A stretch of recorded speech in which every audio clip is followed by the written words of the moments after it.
সভার সভাপতি। বিসমিল্লাহির রহমানির রহিম।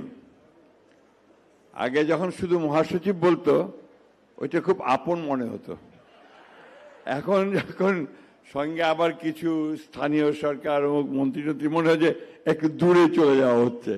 যাই হোক, আমরা সব সময় আছি, কাছেই আছি, দলের সঙ্গে আছি এবং আমৃত্যু দলের সঙ্গে থাকবো বলে আমরা বিশ্বাস করি। সম্মানিত মাননীয় প্রধান অতিথি, যিনি আমাদের এখন অনুপ্রেরণা, যাকে দেখলে বাংলাদেশের লক্ষ কোটি মানুষ এখন নতুন স্বপ্ন দেখতে শুরু করে, নতুন করে এক বাংলাদেশ নির্মাণ করবার স্বপ্ন দেখছে। এবং আপনারা যারা সোশ্যাল মিডিয়া দেখেন, আমি কিন্তু সোশ্যাল মিডিয়া দেখি না, যারা দেখেন তারা ইতিমধ্যেই জেনে গেছেন যে সবচেয়ে জনপ্রিয় নেতা এখন হচ্ছেন তারেক রহমান। কি ঠিক কিনা, ভুল বললাম? সুতরাং আমরা অনেক অনেক ভাগ্যবান যে আমরা একটা দীর্ঘ 18 বছরের ফ্যাসিস্ট নির্যাতনের পরে আমাদের যখন রাষ্ট্র ভেঙে চুরমার হয়ে গিয়েছিল, গণতন্ত্রকে ধ্বংস করে দিয়েছিল, আমাদের অর্থনীতি যখন একেবারে ভঙ্গুর হয়ে গিয়েছিল, তারপরে জনগণের সমর্থনে একটা নির্বাচনের মাধ্যমে আমরা এমন একজন নেতা পেয়েছি যিনি এখন আমাদের স্লোগান দিচ্ছেন, যে স্লোগানটা কি? গর্ব দেশ, তার আগেরটা কি?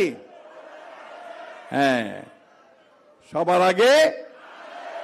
এই স্লোগান আমাদেরকে সামনের দিকে এগিয়ে নিয়ে যাচ্ছে।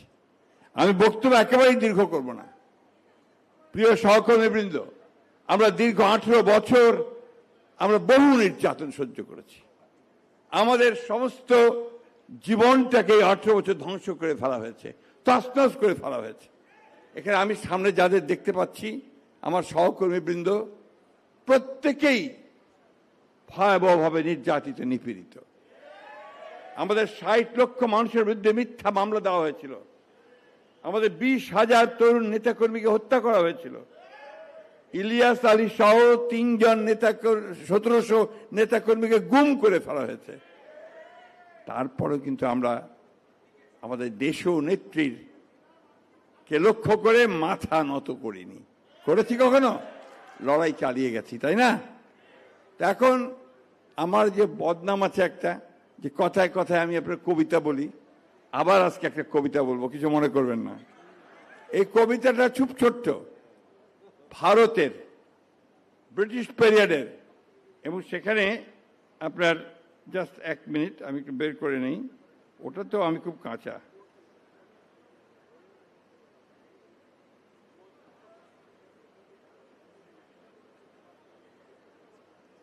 যাক, মনে পড়ছে না, বের করতে পারছি না। এটা হচ্ছে তখনকার দিনে কয়েকজন কবি খুব বিখ্যাত ছিলেন, তার মধ্যে আমাদের রবীন্দ্রনাথ ঠাকুর, নজরুল ইসলাম, আরেকজন ছিলেন একজন সমালোচক কবি, রঙ্গলাল বন্দ্যোপাধ্যায়। তিনি একটা কবিতা লিখেছিলেন, খুব ছোট। তিনি লিখেছিলেন, স্বাধীনতাহীনতায় কে বাঁচিতে চায় হে, কে বাঁচিতে চায়। আসলে আমরা প্রতিটি মানুষই আমরা স্বাধীনভাবে বাঁচতে চাই। আর আমরা বাংলাদেশের এই অঞ্চলের মানুষ, আমরা প্রতিবার লড়াই করেছি স্বাধীনভাবে বেঁচে থাকার জন্য। সে ব্রিটিশ পিরিয়ড থেকে পাকিস্তানের জন্য আন্দোলন করেছি, পাকিস্তানের বিরুদ্ধে আন্দোলন করেছি, একটার পর একটা সংগ্রাম করেছি, লড়াই করেছি, বুকের তাজা রক্ত ঢেলে দিয়েছি। সবশেষে 1971 সালে এই যে এখানে আমাদের বীর মুক্তিযোদ্ধা নজরুল ইসলাম খান বসে আছেন, আমাদের ডক্টর মোশাররফ বসে আছেন, এখানে আরো কয়েকজন আছেন যারা এই মুক্তিযুদ্ধের সঙ্গে সম্পৃক্ত, সামনে আছেন। আমরা লড়াই করেছি, বন্দুক নিয়ে লড়াই করেছি, এই কথাটা মাথায় রাখতে হবে। এবং কাদের বিরুদ্ধে লড়াই করেছি? পৃথিবীর অন্যতম শ্রেষ্ঠ সেনাবাহিনী পাকিস্তান হানাদার বাহিনীর সঙ্গে লড়াই করেছি এবং শেষ পর্যন্ত আমরা জয়লাভ করেছি, স্বাধীন একটা দেশ পেয়েছি। কিন্তু বন্ধুগণ, আজকে 55 বছর পরে আবার সেই অপশক্তি মাথা চাড়া দিয়ে উঠছে।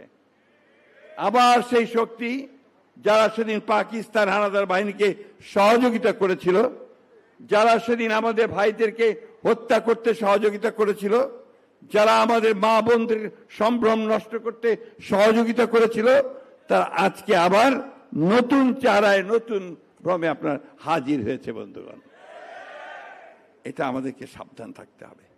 আমাদের স্বাধীনতাকে যদি আমরা সংহত করতে চাই, আমাদের যে সংগ্রাম লড়াই আমাদের নেতা তারেক রহমান সাহেব শুরু করেছেন নতুন বাংলাদেশ গড়ার, সেই লড়াইয়ে যদি আমরা জয়লাভ করতে চাই, তাহলে অবশ্যই অত্যন্ত সতর্কতার সঙ্গে সেই অপশক্তিকে পরাজিত করে স্বাধীনতার শক্তিকেই আমাদের সামনের দিকে এগিয়ে নিয়ে যেতে হবে বন্ধুগণ, এবং সেখানেই আমাদের সাফল্য। আমরা সবাই খুব আশাবাদী। আমরা সবাই আমাদের নেতা তারেক রহমানের উপরে প্রচন্ড রকমের আশাবাদী। তিনি আসার পরেই মানুষের মধ্যে যেভাবে একটা আলোড়ন সৃষ্টি করেছেন, আশা জাগিয়ে তুলেছেন, এসে নেমেই কি বললেন, আই হ্যাভ এ প্ল্যান। অন্য রাজনৈতিক কথা বললেন না, তিনি প্রতিশোধের কথা বললেন না, প্রতিহিংসার কথা বললেন না, বললেন যে আই হ্যাভ এ প্ল্যান, আমি একটা পরিকল্পনা নিয়ে এসেছি দেশটাকে গড়বার। এবং নির্বাচনের পুরো সময়টা এই প্রচারণা আমরা করেছি। আর নির্বাচনের পরে পরেই তিনি প্রথমে হাত দিয়েছেন সেই কাজে। ফ্যামিলি কার্ড, কৃষক কার্ড, কৃষকদের 10,000 টাকা কৃষি ঋণ মওকুফ, খাল খনন, কাজ শুরু হয়ে গেছে বন্ধুগণ। শহীদ জিয়া যেমন একটা কর্মযজ্ঞ শুরু করেছিলেন তার দায়িত্ব পাওয়ার পর থেকে, মাত্র 3.5 বছরে তিনি গোটা বাংলাদেশকে সেই বটমলেস বাস্কেট থেকে একটা সম্ভাবনাময় বাংলাদেশে পরিণত করতে সক্ষম হয়েছিলেন। তাঁরই যোগ্য পুত্র তারেক রহমান আজকে আমাদেরকে সেই পথ দেখাচ্ছেন। আসুন আমরা সকল অপশক্তিকে পরাজিত করে আমরা আমাদের নেতা তারেক রহমান সাহেবের হাতকে শক্তিশালী করে আমরা সামনের দিকে এগিয়ে যাই। অতীতচারিতা ভুলে গিয়ে আমরা শুধু অর্জন করি আমাদের সুন্দর ভবিষ্যৎ, আমাদের সন্তানদের জন্য সুন্দর ভবিষ্যৎ, আমরা বাংলাদেশ যেন মাথা উঁচু করে বিশ্বের দরবারে দাঁড়াতে পারি, সেই কথা আমাদের বলতে। আমি শ্রদ্ধা ভরে স্মরণ করছি যে কথা আমি বারবার বলি, যে আমাদের প্রথম নারী মুক্তিযোদ্ধা দেশনেত্রী বেগম খালেদা জিয়া, তিনি যার সারাটা জীবন এই গণতন্ত্রের জন্য তিনি দান করেছেন, অবদান রেখেছেন, যিনি বারবার 3বার নির্বাচিত হয়ে বাংলাদেশের অর্থনীতিকে একটা জায়গায় নিয়ে গিয়েছিলেন, সেই মহান নেত্রীকে আমরা আজকে আবার স্মরণ করতে চাই। আমাদের সেই মহান নেতা যিনি বাংলাদেশের স্বাধীনতা ঘোষণা করেছিলেন এবং যুদ্ধ করে দেশ স্বাধীন করেছিলেন, শহীদ প্রেসিডেন্ট জিয়াউর রহমানকে আমরা স্মরণ করতে চাই। আমাদের সেই সব বীর শহীদদের যারা বুকের তাজা রক্ত ঢেলে দিয়ে আমাদের স্বাধীনতা এনে দিয়েছে, আমরা তাদেরকে কখনোই ভুলব না। আমরা ভুলব না এই দীর্ঘ 50 বছর যারা আমরা গণতন্ত্রের জন্য লড়াই করেছি, অধিকারের জন্য লড়াই করেছি, তাদের কাউকেই আমরা ভুলব না। আমরা 24শে জুলাই যোদ্ধাদেরও কখনোই ভুলব না। আপনাদের সকলকে অনেক ধন্যবাদ। আমি সময় নিয়েছি, সেদিন আমি দুঃখিত। আসসালামু আলাইকুম, খোদা হাফেজ। বাংলাদেশ জিন্দাবাদ, বাংলাদেশ জাতীয়তাবাদী দল জিন্দাবাদ, শহীদ জি অমর হোক, দেশনেত্রী বেগম খালেদা জিন্দাবাদ, তার এসে যায় অমর হোক, এবং তারেক রহমান জিন্দাবাদ। বাংলাদেশের লড়াকু মানুষ